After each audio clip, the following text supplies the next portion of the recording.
एक रहस्यमय व्यक्ति जो 5000 वर्षों से इस धरती पर टाइम ट्रेवल कर रहे हैं। बहुत भाग्यवान लोगों को ही देते हैं दर्शन।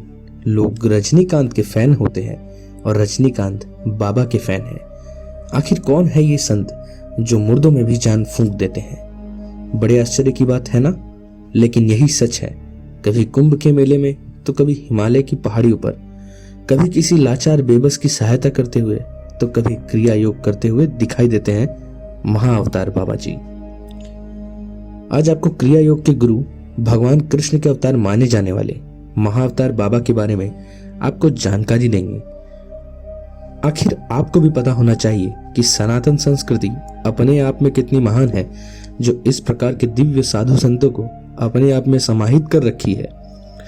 आप देख रहे हैं धर्मा टॉक्स मृणाल के साथ। चैनल पर नए हैं तो सब्सक्राइब करना ना भूलें। आपका एक लाइक और सब्सक्राइब सनातन के प्रचार प्रसार में अमूल्य योगदान दे सकता है। अक्सर 25-30 साल के युवक के रूप में पिछले 5000 सालों से कई लोगों को दे चुके हैं दर्शन। लाहिड़ी महाशय के शिष्य स्वामी युक्तेश्वर गिरी थे और उनके शिष्य परमहंस योगानंद ने अपनी किताब ऑटोबायोग्राफी ऑफ योगी मतलब योगी की आत्मकथा 1946 में महाअवतार बाबा जी के ऊपर या कहें तो उन पर जिक्र करके भी लिखा है। सन 1822 से 1935 ईस्वी के मध्य इन्हें प्रयागराज के कुंभ के मेले के साथ साथ कई अन्य जगहों पर भी देखा गया है, जिसका उल्लेख लाहिड़ी बाबा के 26 डायरियों में से किन्हीं में मिलता है। ये एक ऐसे रहस्यमय टाइम ट्रेवलर है जो भूत, भविष्य और वर्तमान में विचरण करते हैं। हो सकता है अभी आपके ही समीप भी हो। बाबा का स्वभाव सदैव से मिलनसार, ज्ञानदाता और दीन दयालु के रूप में ही रहा है। क्योंकि परमहंस योगानंद जी को बाबा ने 25 जुलाई 1920 में दर्शन दिए थे, इसीलिए इस तिथि को प्रतिवर्ष बाबा की स्मृति दिवस के रूप में भी मनाया जाता है। सन 1954 में बद्रीनाथ स्थित अपने आश्रम में 6 महीने की अवधि में बाबा जी ने अपने एक महान भक्त S.A. रमैया को संपूर्ण 144 क्रियाओं की दक्षिणा दी थी। सच में अलौकिक है ये घटना। महाअवतार बाबा जी के कुछ अलौकिक कृतियां जो आपको भी सोचने पर मजबूर कर देगी। दरअसल महाअवतार बाबा की गुफा आज भी उत्तराखंड के अल्मोड़ा जिले में कुकुछीना से 13 किलोमीटर दूर दूनागिरी में स्थित है। एक बार बाबा अपने शिष्यों के साथ धूनी रमाए बैठे थे।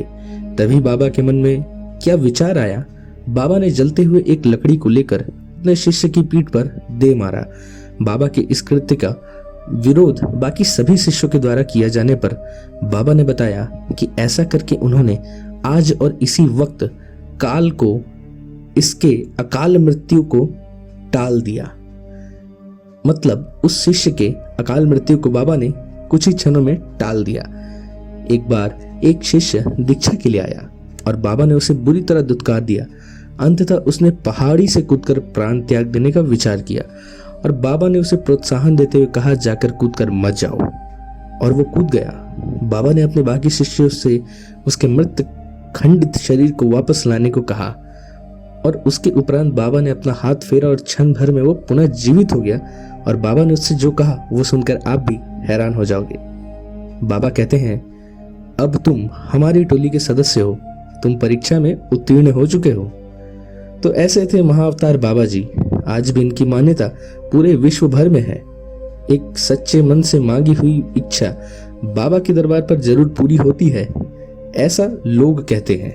आपकी क्या प्रतिक्रिया है नीचे कमेंट में जरूर बताएं। चैनल को सब्सक्राइब करें। हम इसी प्रकार की वीडियोस लेकर आते रहते हैं। मिलते हैं तब अगले वीडियो में। तब तक के लिए वंदे मातरम।